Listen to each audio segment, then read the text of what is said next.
and have some, for example, they have attention to details. They get a bit of an imagination and creation flair that's badly needed in this occupation. So if you're a female student, if you're female and you think there's no trade courses for you, and think again, there are some courses for you. Okay.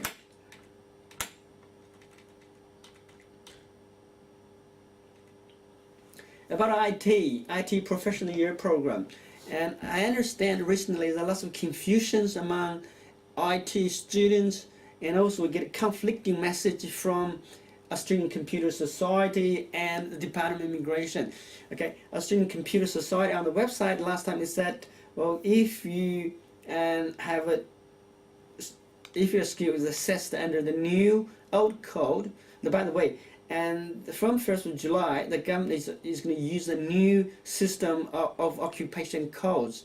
So old codes will be abolished. They're replaced by a new system. It's called an ANSCO. The old one called ASCO. Okay, and so because there's a matching problem between the old code and new code, and Australian Computer Society, they said, and all the assessment result issued in the old code has to be reviewed, and will be reissued and in the new code.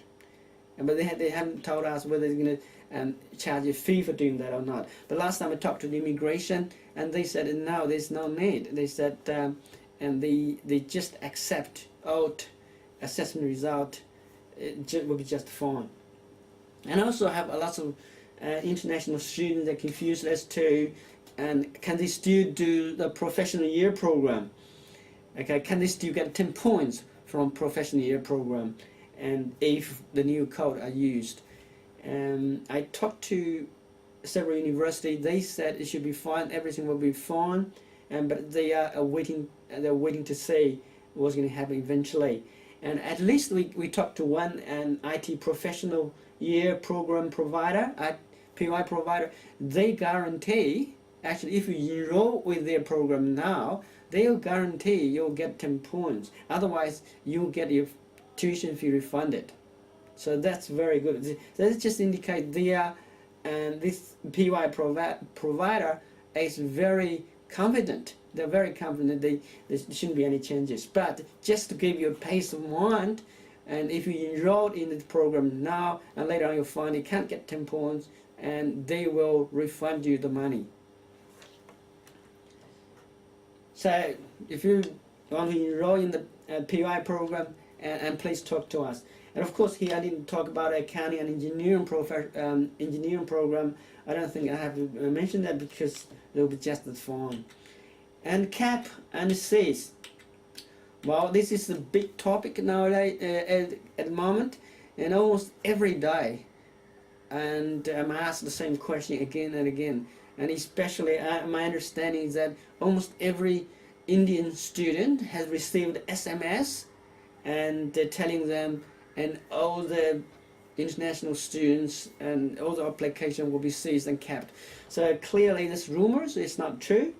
I just tell you what exactly it is. Firstly, this and cap and seize, probably you remember on the 8th of February, and the government announced that is that, and all the offshore applications lodged before and 31st of September 2007 and will be capped and ceased, and the application fee refunded will be as if the application had never been lodged. So, but actually what currently is happening, that is on 26th of May, the government has introduced the bill to the parliament and proposing this fine-tuned cap and cease regime. So firstly, it's not as law yet, it's still a bill. Whether it will be approved by the parliament or not, and wait to be seen. And also, and so you can remember that minister already, under the current law, the minister already has the power to cap and seize a particular class or subclass of visas. This is nothing new. The minister has always been able to doing that if she or he choose to do that. And what new law and proposed is that it gives the minister not only to cap and seize a particular class or subclass, which has already had power to do that, but also allow the minister to cap a particular group of visa applicants which have particular objective attributes. For example, the minister can cap and seize a particular occupation group. For example, if the minister thinks of engineers has applied, they think we don't need that many engineer, and they might cap and seize this particular occupation group. I'll just give you an example, okay? Of course, engineer will be, I don't expect that will happen for engineers. Okay, another thing to remember that even if this new law, this bill passed through the parliament, that doesn't mean the minister will use that power. So the minister will be, and it'll be it's a very, very big decision. So the government will be consider this very, very carefully before using this power. So my advice to you is that don't panic, and you don't need to do anything. You just continue with your life. As a matter of fact, there's nothing you can do about it. Okay. And I always give people example. I said, well, it's like stock market. Lots of people, you're telling to them, they said stock market will crash someday. But a lot of investors still stay there. They don't just because someday it's going to collapse, then they always withdraw or get out of the stock market. It's not going to happen. So for you, just stay calm, and I believe everything will be okay. This edition of Immigration Update. Until the next time, and take care and be safe.